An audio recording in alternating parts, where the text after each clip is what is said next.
Many of the older people who we see have lived on very low incomes, so that they're quite accustomed to having to make do with things that we would not be happy with, this sort of thing. But nevertheless, their incomes are so low at this point that they're constantly in a situation where they have to try to do without things really are necessities. Do they resent their financial situation? Yes, they do. I think I wouldn't describe it so much as resentment. It's tremendous frustration, because there is no way you can stretch nothing to become something. Usually it's the same people that are looking for food. If you stop them and ask them what they're doing, they'll tell you that they're looking for food for the cats or for the dogs or something like that. It's usually for themselves. They accepted with hurt and with a great deal of humiliation, but too proud to beg for any help. And so, even though the synagogue, every synagogue, certainly ours in our area, has funds available to those who need them, they will not come in and ask for any financial help. A certain sense of pride. Once I was a big man, once I was a woman in my own home, and I had my own possessions. And to be reduced right now to nothingness is much too painful. They will not come in. They will bear it all. Hunger with equanimity, but they will not ask for anything. Because their income stays the same while the cost of living increases, the expiration of a lease is extremely traumatic for South Beach tenants. In a group session at the South Beach Activity Center, they talk about the uncertainty in which they live. Now my lease is expiring in May, the end of May. I don't know what it's going to be. And that's another thing. When otherwise, we need a your home. lease expiring, you know, you get hit with a raise. Always. And the amount, if you get an increase in your Social Security, they're going to hit you with an increase in your rent. And if you ask a landlord, please, I'm all alone.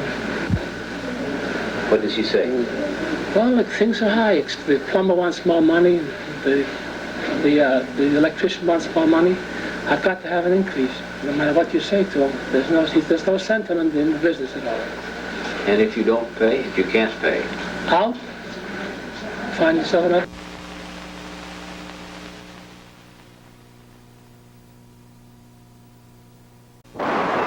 When the rent goes up and there's not enough money to pay, there's really nothing that can be done.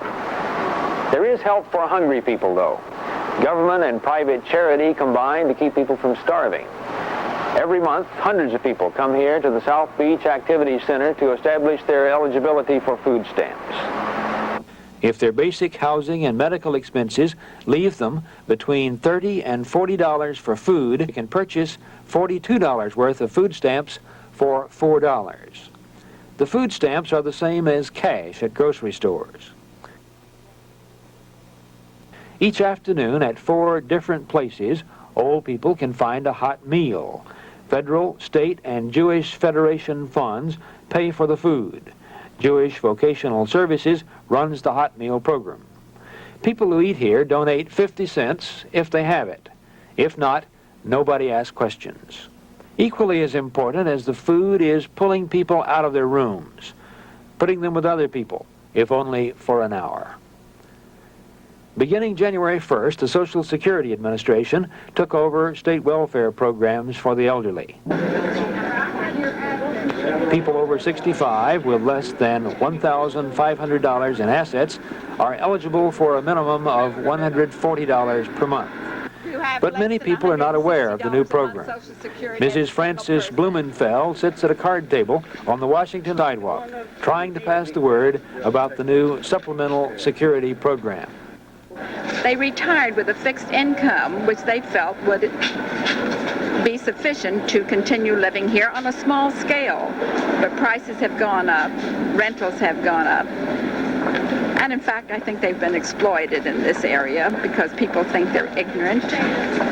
They have no other place to go, so they take advantage of them. So at the present time, most of them are living in hovels, paying tremendous rentals. And on an income which they thought was sufficient years ago, they can barely exist today.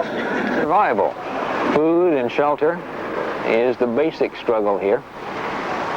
The struggle is made much more difficult by loneliness and failing help. When I was here one day without a camera, an old woman came up to me and said, "Will you talk to me? I have nobody to talk to since my husband died." Even as simple a solution as a pet would help break the loneliness, but most landlords do not allow pets, so people adopt stray cats. The alleys of South Beach are teeming with cats.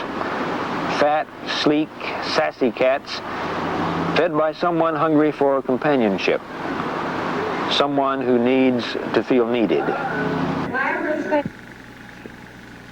These people grew up in a culture where it was expected that grandparents and great-grandparents would be near, often in the same house.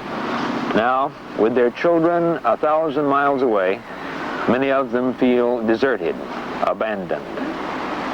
Sometimes they're angry. I feel very bad if I talk to my grandson or my granddaughter or anybody up north. I feel lonely down here. I have my wife, but nevertheless I'm lonely for my grandchildren.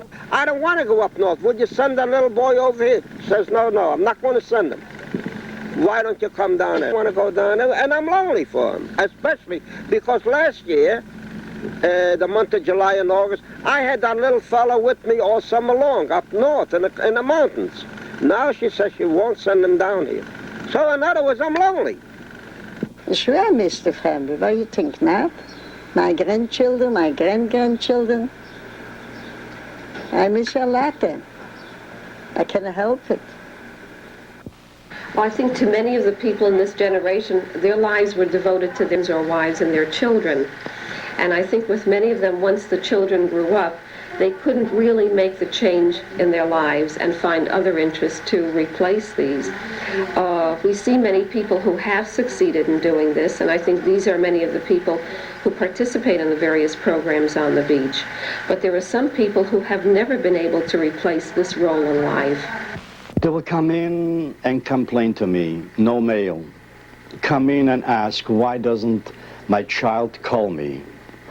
But they will not always, nor will they get the communications.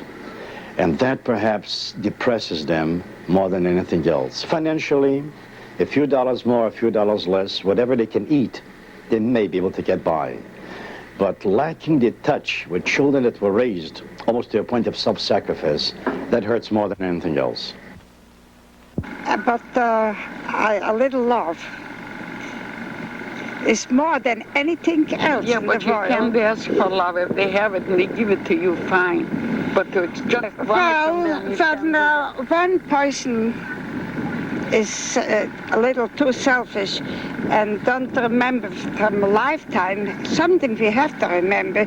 It's good to talk from tomorrow, from today. Tomorrow you don't know what tomorrow will bring. Some of the children seem to have forgotten their parents here. They come down and see them periodically. They may give them a few dollars and say, let the federal government take care of them. They refuse to recognize what's going on down here in the South Beach area. Some of these parents have not heard from their children in years. They see me, grandma, what can they do for me? Can they help me? Could they sit with me? No. I can't even tell them anything. I gotta be amongst my people like this. Why can't you tell them anything? What can I tell them? Make them in bed, make them cry. Isn't it enough that I have crying? Is it that you don't want to tell them anything because you don't want to make them feel bad or because they won't understand? I don't want to make them feel bad upon me. You don't want them to feel bad, Yeah. but if you were to tell them, would they? Do you think they would understand? What could they do if they understand? Yeah. Well, they got their own troubles. They feel neglected. They feel that they were not sent here so much to die as they were sent to be away from the children so that their country be quite clean. After all, we sent our parents to sunny Florida. Mama lives in Miami Beach, and that is enough.